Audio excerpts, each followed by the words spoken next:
Well, happy born day to Meek Millie, who celebrated his 34th time around the sun a week or two ago.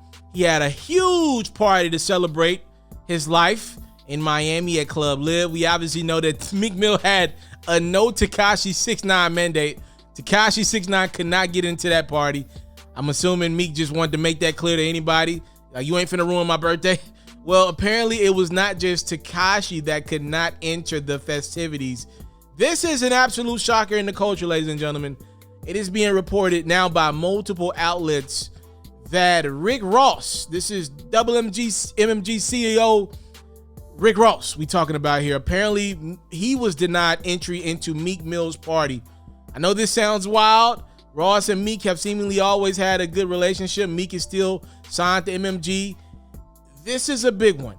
It all started with DJ Academics on a Twitch stream discussing someone trying to get into someone's party.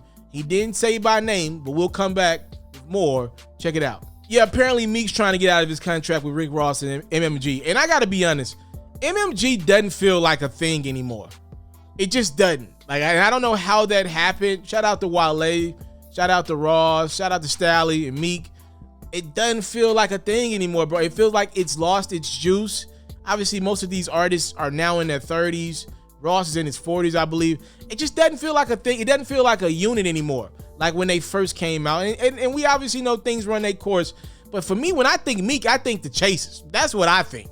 And when I think Meek today. Now, obviously, Meek had to become the artist that he is today. And Ross was obviously a big part financially and other kind of ways co-signing and helping him get to that point.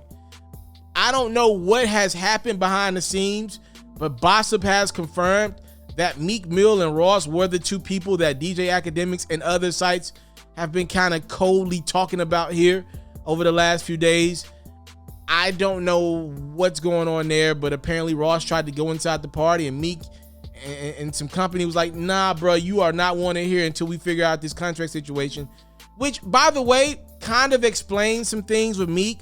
I know for a fact Meek's due it for an album. I know for a fact Meek has new music with Lil Baby. I've actually heard some of it behind the scenes. It just ain't came out yet. And you just don't want to sit on that hot look. I mean, Lil Baby's hot as a campfire right now. If you got a Lil Baby joint in the chamber, you got to let that roll. I think you got one with Drake and Lil Baby, if I'm not mistaken.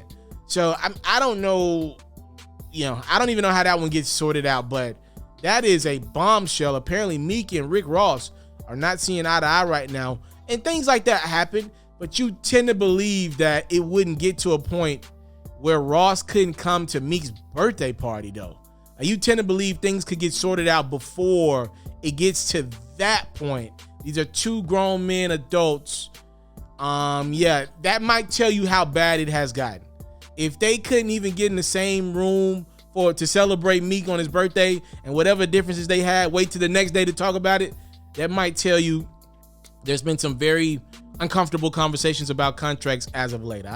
It is worth noting that Ross is over with Atlantic, and I'm not sure where MMG's at right now, because MMG was over at Def Jam out the gate, right?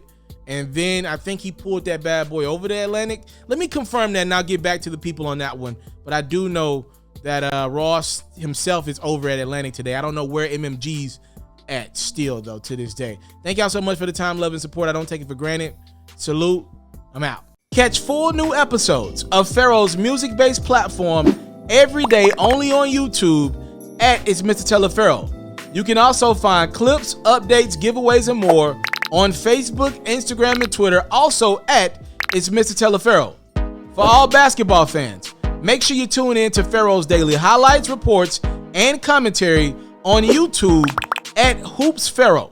And even more updates on Facebook, Instagram, and Twitter at HoopsFerro as well.